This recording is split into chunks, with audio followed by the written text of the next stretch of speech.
right, guys, here we are. This is something that I've been wanting to show you. This is the commercial operation. Unlike a lot of the other bass guys, you know, their off season consists of, you know, weekend tournaments and club tournaments and maybe scouting. But for me, it's behind the wheel of this commercial boat right here. This is a 45-foot provincial, and I commercial conch fish. Here we are. It's January 4th. This is actually my last day of commercial conching.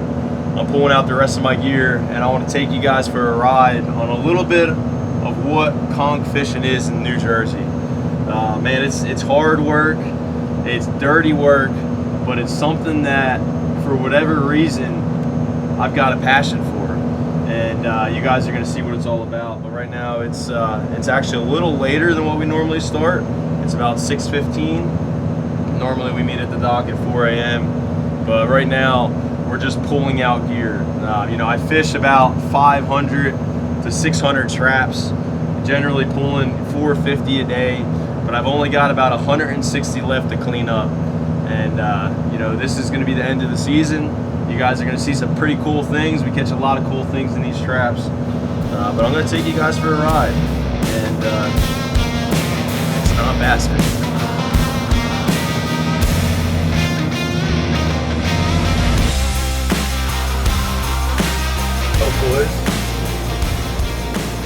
First line. Hey, what are you doing, Kyle?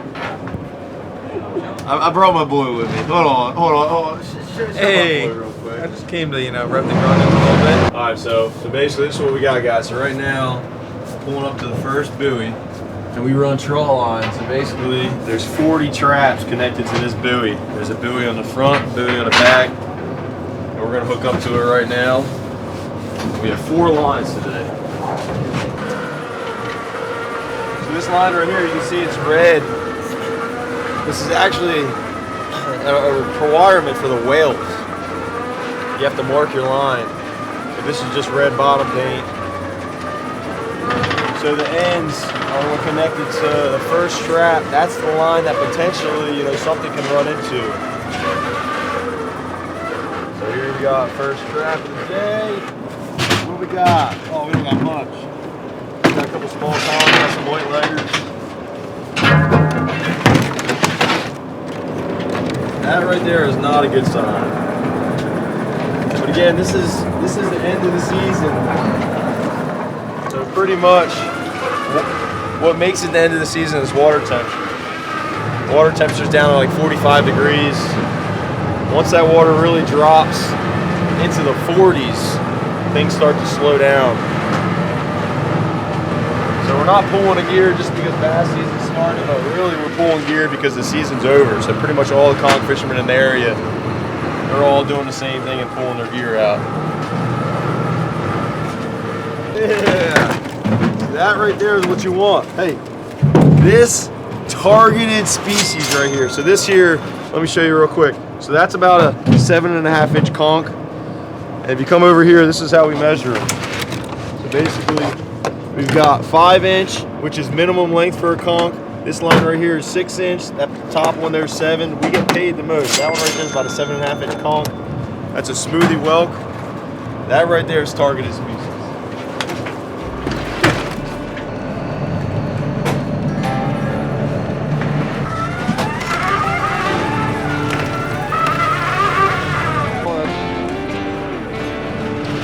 That's our first good pot of the day. So I mean, you look at it, you got 1, 2, 3, 4 large conchs. Roughly one of them large conchs weighs about 1.5 pounds. Anytime you have more than 3 or 4 pounds in a pot, you're making money. Anything less than that, you're really not making much. So the whole goal is, of course, to catch as much as you can. And a lot of times what will happen is you'll hit little groups.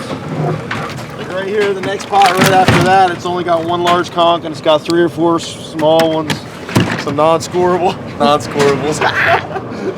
out here talking bass terms, rocking and rolling in 45-degree water temps. Throttle here. This is the joystick that controls my hydraulics.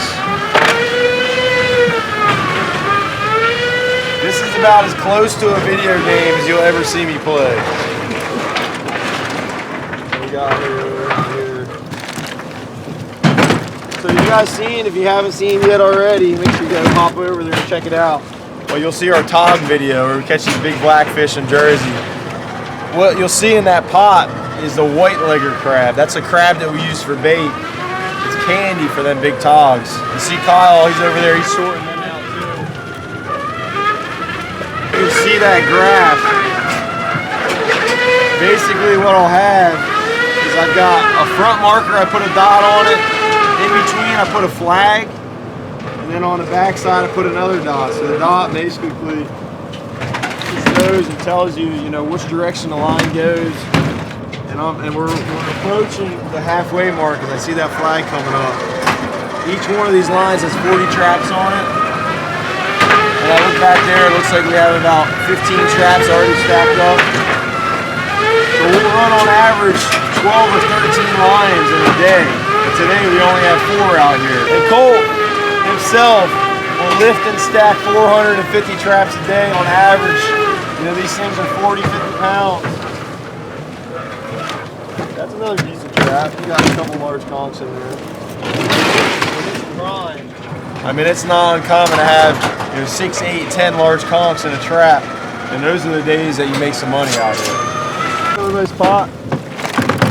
Another nice pot. Hey, this is making me contemplate whether or not I should be pulling my gear out of the water. The conchs, they mess with you. As soon as you think you got them figured out, you're wrong. Kind of like bass fishing. I'll give you a little clue. These conchs, it looks like we're out here just hauling gear. But these conchs are relate. I'm not going to say they're like a bass fish. It's a snail. It's a slug. But you're working these edges, these points, these high spots out here. Sometimes, you'll catch them in these little troughs. So you really got to look at that map. But I mean, like this right here, like look at that. That's actually a pretty decent pot. But the Bass Pro Tour season starts in about 2 weeks. So we gotta switch gears.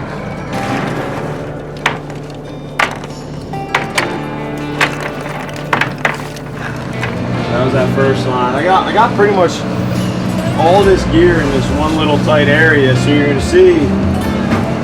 Like, I mean, I'm only going 0.13 of a mile right now. Everything's in here really tight. This is a spot that I found. It showed me a good sign, and they kind of live in these little cubbies. You'll find little zones that you'll catch the conchs pretty good, and then you kind of get out of that area, and then it kind of sucks. So you'll see we'll put these lines kind of real tight areas. If I zoom out, you'll see. I've got them real tight right here, and I can already see the next buoy on my bow.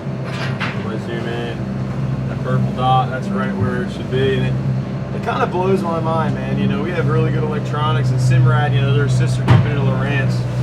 But man, you can be out here in the middle of an ocean, drop a waypoint, come to it in the dark with a flashlight, shine it on where you think your waypoint's going to be, and it's going to be there. You're going to be sitting there waiting for it. It kind of blows my mind. But we're pulling up to the second one right now. 2 of 4. First line was pretty good.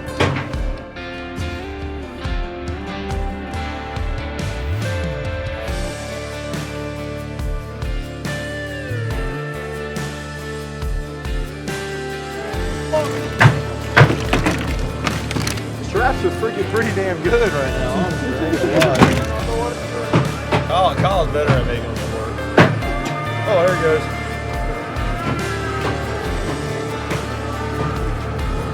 Kyle, what do you do, Kyle? How do you make the conchs work? One of these totes, when it's brimming, is 100 pounds. Whenever you're out here conching, your goal is to catch 1,000 pounds. Bass fishing, tournament fishing, 20 pounds. You want to catch dub. When you're conching, a good day of conching, when it's in its prime, is 1,000. And when you start really making hay, is once you start catching 14, 15, 1,600 pounds. But a day like today, of course, we're not going to do that because we're only pulling 160 traps. But so far, man, it's been better than what I thought it was going to be. We're using it for bait. Now, clearly, right now, we're not baiting these traps because they're not going back in the water. But if you zoom in right there, you've got horseshoe crab, you've got ocean clam. And that's right there what we use. We put them in the bags. The reason why we put them in these bags is because there's a critter called a sea lice. And them sea lice, they can get in really small places, so that's why you use these mesh bags with really small holes so they can't get inside there. Don't wipe it clean. You know, you put your bait out there, if you don't use one of them bags, you could be cleaned out the first 12 hours. And your trap's not doing anything down there, so we try to always use these bags.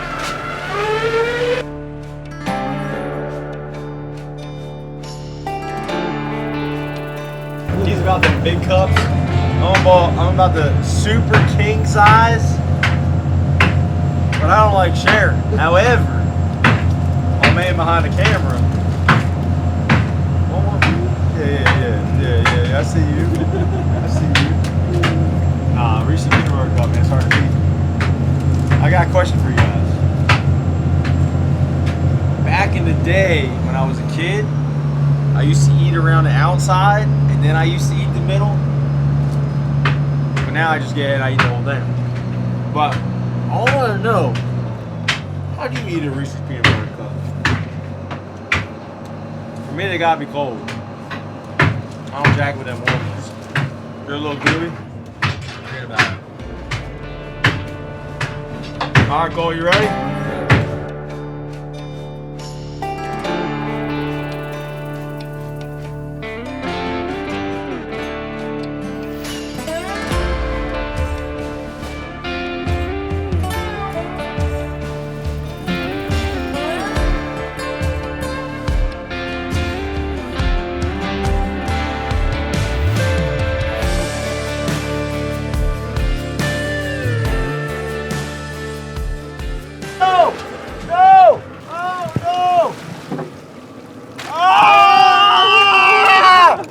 What the frick, man? There goes $6. Gosh dang, man, we got a rider, man. Every once in a while, you get them riders. Now, I don't know if that conch is going in the trap, if it's coming out of the trap. We almost had that one. Hey, I'll be back. Dang. That was a nice one. That was a big one. That was a daddy conch. That was a big one. Look at that. Ready to watch. See, that's actually another little clam.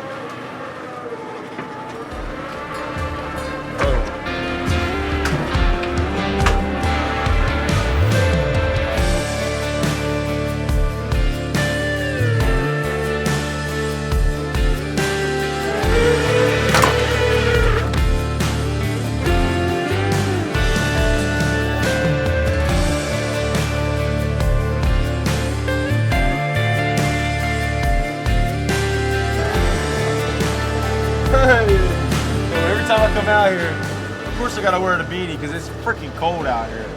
But I gotta have my octopus hat because look, check what we got here. Look,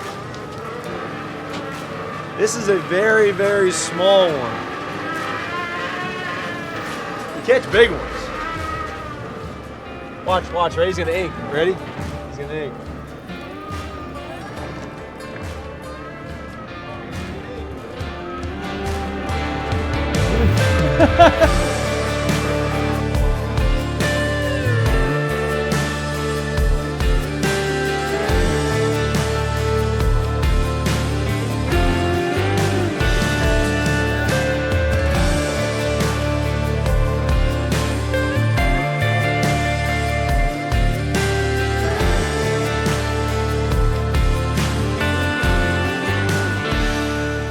It's freaking cold out here, boy. This is always the worst part. Actually, putting traps in the water is always the worst part because you're not catching no conchs. At least we caught some conchs today. But it's like 40 degrees out here.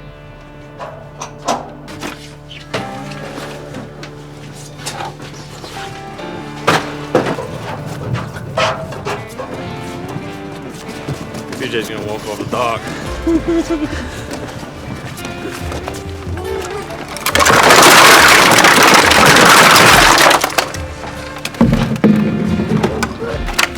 This is 97, you said? Or it doesn't matter?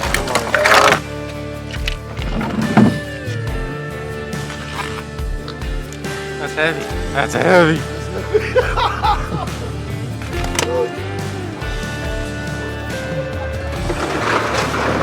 Well, that was a little taste on my quote-unquote off-season. You know, it's kind of funny.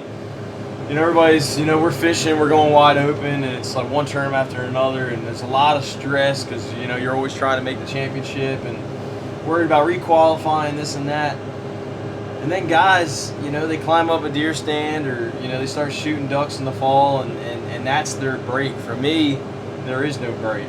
You know, we go right from bass fishing to charter fishing to commercial fishing, and here we are 2 weeks before the Bass Pro Tour season starts, 2024, and we're just wrapping up our commercial season. But, you know, I wouldn't want it any other way. You know, I've born and raised in South Jersey. You know, I've always, you know, had a passion for saltwater. No one in my family ever commercial fished, so this is new, but it's something I really enjoy doing, and you guys seen a little small taste on what it's about. But, you know, a lot of times, you know, it's, you know, a couple of my buddies in a boat, all busting each other's chops, making a little bit of money, and you know, it's a nice little break. For me, I've always said this, you know, like there's two different types of people. There's people that are all in on one particular thing, and there's nothing wrong with that. And then there's people like me that kind of diversify, kind of do, you know, do this, do that, do this, and that's me, and that's always been me, and I don't think I'll ever change that. But conking is grindy. I'm not gonna lie. You know, we're here the first week of January. You know, 2 weeks ago, it's hard to believe it or not, but I was sitting on the beach with the guys in Cancun, drinking mimosas and drinking margaritas and drinking beers, and now I'm decked out in Grundon's gear. Low key, a little cold, but that's my fault because they make some really good base layer stuff. But appreciate y'all guys tuning in. It was fun. That's a little bit of what the commercial gig is about. If you guys like this, let me know. Drop a comment, because I can post a lot more stuff like this, especially charter aspect. And of course, I always have fun shooting this stuff for you guys, giving you guys a little backstory on what the Jersey Boys all about. And really looking forward to the Bass Pro Tour season. We're fishing a lot of events this year. We're fishing the Bass Pro Tour events along with 4 invitationals, so we have a full schedule, and looking forward to pumping out some more content. But I appreciate everybody. Like, subscribe if you haven't already, and until next time. See, every once in a while you go to scratch your nose and you got that clam on your finger and you're like, oh.